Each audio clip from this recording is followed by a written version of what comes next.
All right, let's get right into it. Ramadan is, of course, a time for deep spiritual focus. But for a lot of us who train, it also brings up that big question: how on earth do we protect our progress in the gym? Well, today we're going to break down a really strategic guide to natural supplements, cutting through all that marketing junk to see what actually moves the needle. So, this is the real question, isn't it?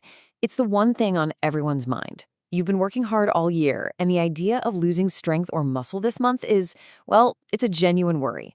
So, can a few powders and pills really be the magic fix? The answer is yes, but it's probably not in the way that you're thinking.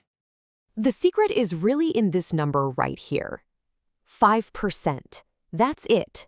That is the absolute maximum impact that even the best, most proven supplements are going to have on your results. They are the final touch. They're the cherry on top. So that begs the real question: what makes up the other 95%?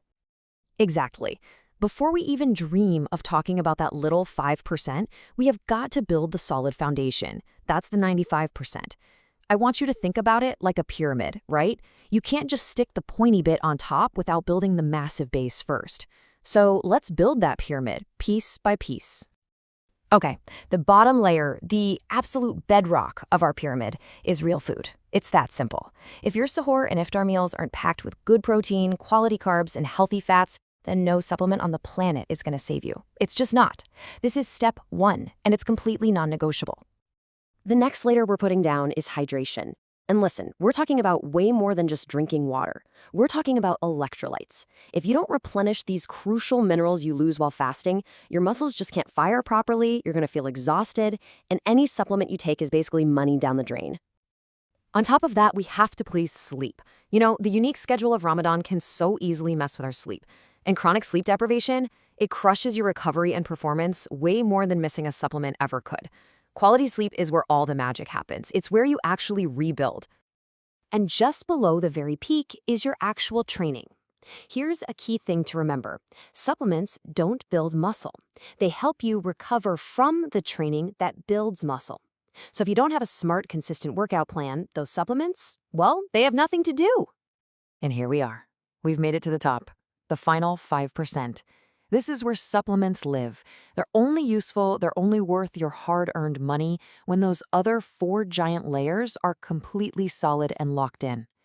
So now that our foundation is built, now we can talk about that 5%. We are not going to overwhelm you with a list of 20 different things. Nope. We're going to focus on what I call the core 5.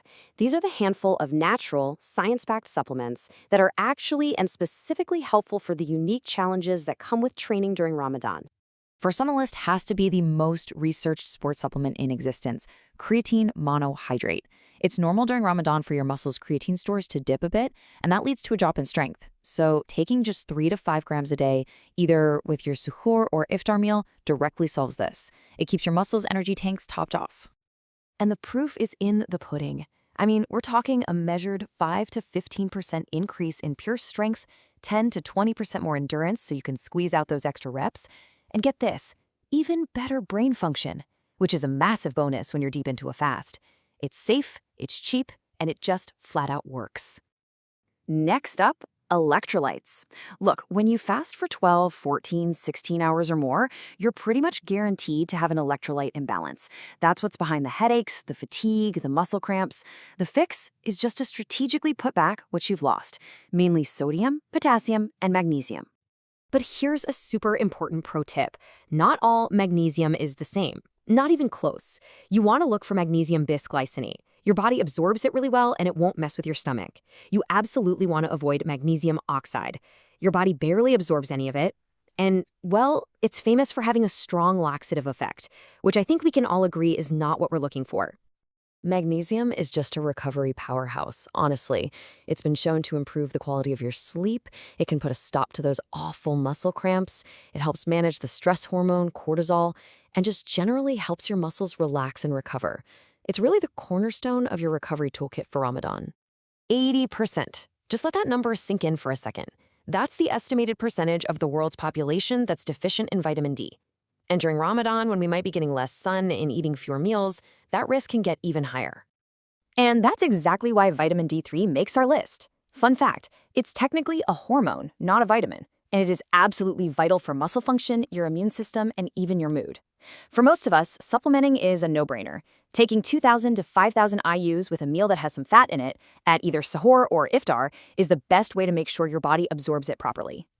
And finally, let's clear the air on protein powder. I want you to remember, this is just food. It is not a magic muscle potion. Its only real superpower is convenience. Whey protein absorbs really fast, so it's perfect to have right after your workout at iftar. Casein, on the other hand, is super slow digesting, which makes it perfect for suhoor, because it'll feed your muscles a steady stream of amino acids for hours while you fast. Okay, so we've covered what works. Now let's do a quick fire round on what to avoid. These are the things that are mostly just flashy marketing and are going to do nothing but drain your bank account. All right, ready? Save your money. Ditch those chemical-filled pre-workouts. A simple cup of black coffee works even better. Forget about fat burners. The only thing that burns fat is a calorie deficit. If you're eating enough protein, BCAAs are totally useless. And those commercial mass gainers, they're basically just giant bags of sugar. You could make a much better one yourself with oats, protein, and some peanut butter. So how do we pull all this information together into a simple plan that actually works for you, for your goals, and for your budget? Let's break it down into 3 really straightforward, actionable plans. Okay, let's find the right fit for you. If you're on a tight budget or just starting out, the minimalist pack is perfect. Just creatine and a homemade electrolyte drink is incredibly effective. For the more serious athlete, the standard pack adds in that vitamin D, magnesium, and whey protein. And then, for those of you who really want to maximize performance, the optimized pack throws in some extras like zinc, omega-3s, and that slow-digesting casein protein. Now, before we finish, there is one absolutely crucial, non-negotiable point. If you are going to use any supplement that comes from an animal source, like whey protein or anything that comes in a gelatin capsule, you must check the label for an explicit halal certification. This is just to make sure the product you're taking is in line with your values and dietary laws. So, before you click that Buy Now button, just run through this quick mental checklist. First, is my food on point? Second, is there actual science behind this thing? Third, is the ingredient list simple and clean? Fourth, is it certified? And maybe the most important question of all, do I actually need this for a specific reason? This little checklist will save you from so much marketing hype. And that really brings us to the final and most important message of all. I want you to remember that supplements are only ever that tiny 5% at the top of the pyramid. The real work, the 95%, that's done through your dedication, your commitment to good food, smart training, and getting enough rest. Because at the end of the day, discipline beats supplements, always and without exception.